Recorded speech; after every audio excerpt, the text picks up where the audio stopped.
Hi అందరికీ.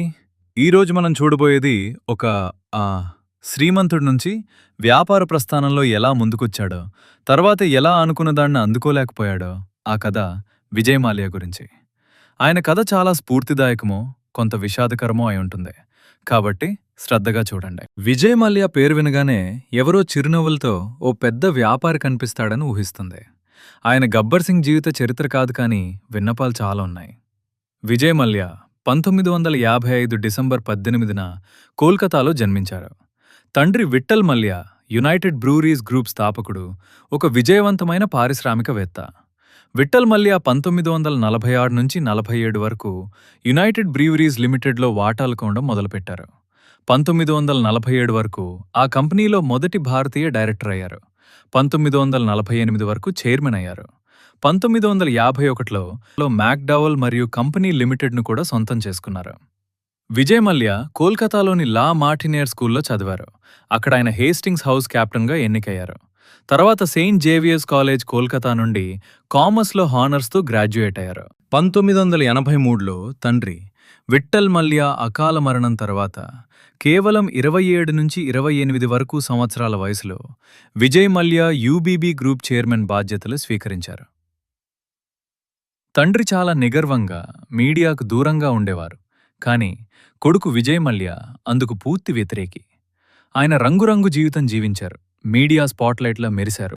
UB group chairman అయిన తర్వాత విజయ్ మల్యా మొదలుపెట్టిన మార్పు అద్భుతం.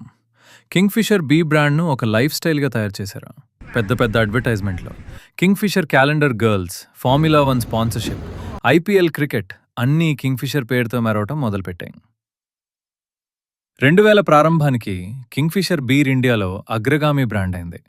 United spirits limited, UB group flagship company, ప్రపంచంలో 2వ అతిపెద్ద స్పిరిట్స్ కంపెనీగా ఎదిగింది. 100 మిలియన్ కేసులు అమ్మే స్థాయికి చేరింది. 1988లో బర్గర్ పెయిన్స్, బెస్ట్ మరియు క్రాంప్టన్ సంస్థలను కొనుగోలు చేశారు. 1990లో మ్యాంగ్లోర్ కెమికల్స్ మరియు ఫర్టిలైజర్స్ని చేజిక్కించుకున్నారు. సెనోఫీ ఇండియా, బాయర్ క్రాప్ సైన్స్ వంటి సంస్థలకు చైర్మన్గా ఉన్నారు. ఫాస్ట్ కార్స్, యాట్స్, దేశ విదేశాల్లో అనేక residences, race horses, Force India formula 1 team అన్నీ ఆయన జీవితంలో భాగమయ్యాయి. 2008 సంవత్సరం ఫిబ్రవరి 20న రాయల్ ఛాలెంజర్స్ బెంగళూరు ఐపీఎల్ ఫ్రాంచైజీని $111.6 మిలియన్ల కొన్నారు. విజయ్ మల్యాకు ఒక పెద్ద కోరికుండింది. ఆకాశంలో కింగ్ఫిషర్ పేరు ఎగరాలనే. 2003 సంవత్సరంలో యునైటెడ్ బ్రూవరీస్ గ్రూప్ ఆధ్వర్యంలో కింగ్ఫిషర్ ఎయిర్లైన్స్ స్థాపించారు. హెడ్ క్వార్టర్స్ బెంగళూరులో. 2005 మే 9న కొడుకు సిద్ధార్థకి 18వ పుట్టినరోజు బహుమతిగా కింగ్ఫిషర్ ఎయిర్లైన్స్ తన మొదటి వ్యాపార యాత్ర మొదలుపెట్టింది.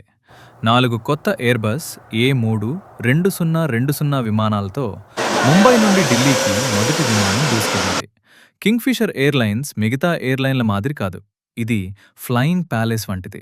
వేడి భోజనం, comfortable seating, personalized inflight entertainment, అందమైన ఎయిర్ హోస్టెసెస్ అన్నీ ప్రీమియం ఎక్స్పీరియన్స్కి అనుగుణంగా ఉండేవి. ఒక్క సంవత్సరంలోనే 17 విమానాలతో 16 నగరాలకు రోజుకు 104 ఫ్లైట్లు నడిపారు. 2005 నవంబర్లో ఐపీఓ ద్వారా $200 మిలియన్ సేకరించాలని ప్రకటించారు. ఎయిర్బస్ A380 విమానాలకు $3 బిలియన్ల ఆర్డర్ పెట్టారు. అది ఇండియా చరిత్రలో అతిపెద్ద ఆర్డర్లలో ఒకటి. 2008 సెప్టెంబర్ 3న బెంగళూరు నుండి లండన్ వరకు మొదటి అంతర్జాతీయ విమానం ప్రారంభమైంది. దానితో కింగ్ఫిషర్ ఎయిర్లైన్స్ ప్రపంచ వేదికపైకి చేరింది. 2007లో విజయ్ మల్యా ఒక నిర్ణయం తీసుకున్నారు. ఎయిర్ డెక్కన్ని కొనాలని. కెప్టెన్ జీఆర్ గోపీనాథ్ స్థాపించిన ఎయిర్ డెక్కన్ ఇండియా మొదటి లో కాస్ట్ క్యారియర్. దాన్ని కొనాలని కారణం, అంతర్జాతీయ మార్గాలు నడపాలంటే ఒక నిర్దిష్ట సంవత్సరాల డొమెస్టిక్ ఆపరేషన్ అనుభవం అవసరం. ఎయిర్ డెక్కన్ వద్ద ఆ పర్మిట్ ఉంది. యూబీ గ్రూప్ ఎయిర్ డెక్కన్లో 26% వాటా కోసం $550 కోట్ల చెల్లించారు. 2008లో ఎయిర్ డెక్కన్ పూర్తిగా కింగ్ఫిషర్లో విలీనమైంది. సింప్లిఫ్లై డెక్కన్ పేరు మారి కింగ్ఫిషర్ రెడ్ అయింది. లో కాస్ట్ క్యారియర్గా బ్రాండ్ చేయబడింది. కానీ ఇది పెద్ద తప్పు. ఒక లగ్జరీ బ్రాండ్ అయిన కింగ్ఫిషర్తో ఒక బడ్జెట్ బ్రాండ్ అయిన డెక్కన్ని కలపటం, ఆయిల్ మరియు వాటర్ కలపటం వంటిది. రెండూ తమ ఐడెంటిటీ కోల్పోయాయి. డెక్కన్ యొక్క నష్టాలు కింగ్ఫిషర్ నష్టాలకు జోడించబడ్డాయి. కలిసి దాదాపు $2,000 కోట్ల నష్టం. విజయ్ మల్యా గుడ్ టైమ్స్ జీవించాడు, కానీ కింగ్ఫిషర్ ఎయిర్లైన్స్ బ్యాడ్ టైమ్స్ భరించింది. 8 సంవత్సరాలు నష్టాలొచ్చిన ఎయిర్లైన్ ఆపలేదు. ఏవియేషన్ టర్బైన్ ఫ్యూయల్ ఏటీఎఫ్ ధర ఇండియాలో ప్రపంచ సగటు కంటే 50% ఎక్కువ. ఆ ఫ్యూయల్ కాస్ట్ ఎలోన్ ఎయిర్లైన్ రెవెన్యూలో సగం కంటే ఎక్కువ వెళ్ళిపోయేది. పైగా ఎయిర్ క్రాఫ్ట్ లీజ్ కాస్ట్స్ ఏడాదికి 900 నుంచి 1000 కోట్ల రూపాయలు పడుతున్నాయి. ఈ భారాన్ని కప్పడానికి మాల్యా బ్యాంక్స్ నుండి అప్పులు తీసుకోవడం మొదలుపెట్టారు. SBI, IDBI, bank of Baroda, Punjab national bank సహా 17 బ్యాంక్స్ నుండి మొత్తం 9,000 కోట్ల రూపాయలకు పైగా. 2009 నాటికి కింగ్ఫిషర్స్ క్యాష్ పొజిషన్ క్షీణించింది. 2011లో అన్పెయిడ్ సర్వీస్ ట్యాక్స్ వల్ల అకౌంట్స్ ఫ్రీజ్ అయ్యాయి. సిబిఐ దృష్టిలో 950 కోట్ల రూపాయల ఐడిబిఐ అడ్వాన్స్ పడింది. ఆ సంవత్సరమే Kingfisher red low cost branch మూసివేయబడింది. 2012 నాటికి ఎంప్లాయీస్ నెలల తరబడి జీతాలు అందుకోలేదు. వారు స్ట్రైక్ చేశారు. బౌన్స్డ్ చెక్స్ వల్ల నాన్ బెయిలబుల్ వారెంట్స్ జారీ అయ్యాయి. 2012లోనే కింగ్ఫిషర్ ఎయిర్లైన్స్ తన లైసెన్స్ కోల్పోయి ఆకాశం నుండి జారిపడింది. దేశవ్యాప్తంగా చేరిన 9,000 మంది ఉద్యోగులు ఒక్కసారిగా రోడ్డున పడ్డారు. 15 నెలలు జీతాలు లేకుండా. 2012లో Diageo, global spirits joint united స్పిరిట్స్లో 27% వాటాకుని మేనేజ్మెంట్ కంట్రోల్ తీసుకుంది. 2015 ఫిబ్రవరిలో మాల్యా యునైటెడ్ స్పిరిట్స్ చైర్మన్ పదవి వదులుకోవాల్సి వచ్చింది. $85 మిలియన్ సెవరెన్స్ పేమెంట్ అగ్రీ అయినా ఇండియా కోర్ట్స్ ఆ పేమెంట్ బ్లాక్ చేశాయి. ఎయిర్లైన్స్ ఫెయిల్యూర్ తర్వాత ఆయన యూబీ షేర్స్తో బ్యాంకులకు ప్లెడ్జ్ ఇచ్చారు. మొత్తం షేర్స్లో 90% పైగా. ఎయిర్లైన్స్ క్రాష్ అయినప్పుడు లండర్స్ వాటి కోసం వచ్చారు. ఒక్కో స్టాక్ చేజారిపోయింది. 2016 మార్చి 2న కోర్టు మరియు బ్యాంక్స్ ప్రెషర్ వల్ల విజయ్ మల్యా రహస్యంగా ఇండియా వదిలి యూకే వెళ్లారు. ఆ రోజు కోర్టులో ప్రాసెసింగ్స్ జరుగుతున్నాయి. బ్యాంక్స్ సుప్రీంకోర్టులో ఆయన ట్రావెల్ బ్యాన్ కోసం పిటిషన్ వేశాయి. కానీ అప్పటికే ఆయన వెళ్ళిపోయారు. అది చాలా వివాదాస్పదమైన వెళ్ళిపోవడం. ఆయన పార్లమెంట్లో ఫైనాన్స్ మినిస్టర్ అరుణ్ జైట్లీని కలిసి అప్పులు సెటిల్ చేసే విషయం చెప్పారని క్లెయిమ్ చేశారు. కానీ జైట్లీ దాన్ని తిరస్కరించారు. ఆయన ప్రకారం మల్యా పార్లమెంట్ కారిడార్లో అనధికారికంగా ఆయనను ఆపి మాట్లాడారు. అది అఫీషియల్ మీటింగ్ కాదు. 2017 ఏప్రిల్లో యూకేలో విజయ్ మాల్యాని ఎక్స్ట్రాడిషన్ వారెంట్ మీద అరెస్ట్ చేశారు.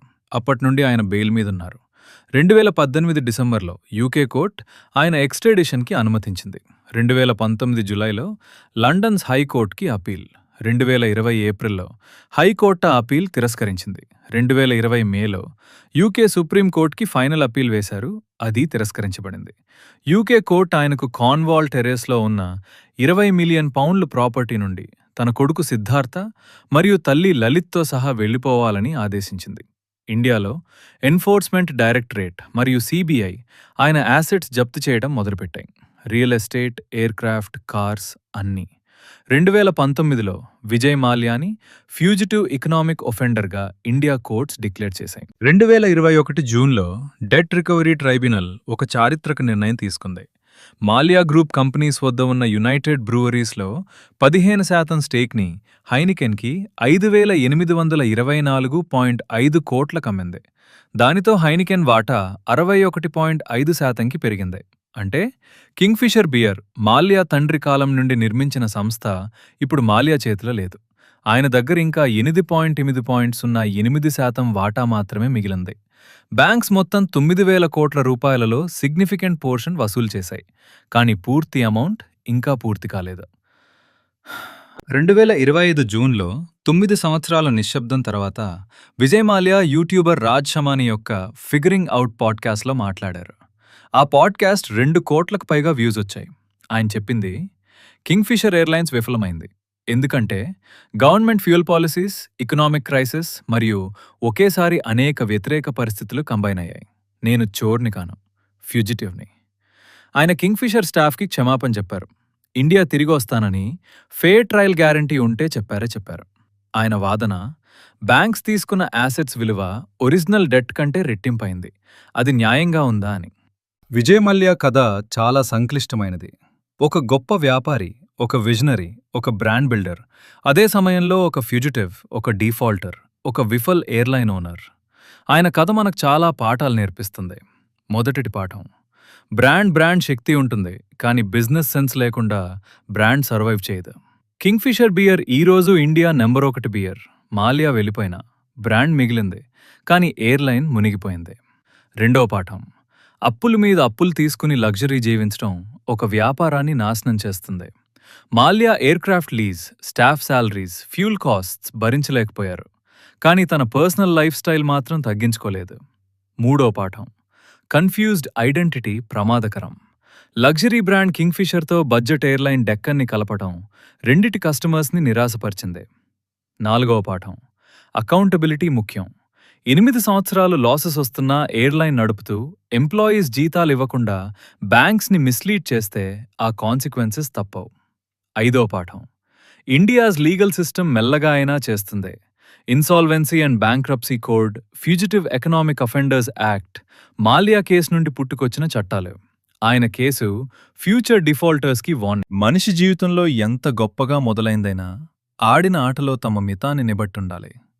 విజయ్ మల్లా కథ మనకిలా చెప్తోంది: పెద్ద కలలు కనడం తప్పు కాదు, కానీ ఆ కలల వెనుక నిజాయితీ, జవాబుదారీతనం మరియు సోబర్ బిజినెస్ సెన్స్ ఉండాలి. కింగ్ఫిషర్ బియర్ ఇంకా ఉంది, కింగ్ఫిషర్ ఎయిర్లైన్స్ లేదు. ఒక లెగసీ మిగిలింది, ఒక కల మునిగిపోయింది. ఇప్పుడు ఈ వీడియో నచ్చితే లైక్ చేయండి, షేర్ చేసి మీ ఆలోచనలు కామెంట్లో చెప్పండి. మరిన్ని అటువంటి కథనాలతో త్వరలో కలుద్దాం. ధన్యవాదాలు.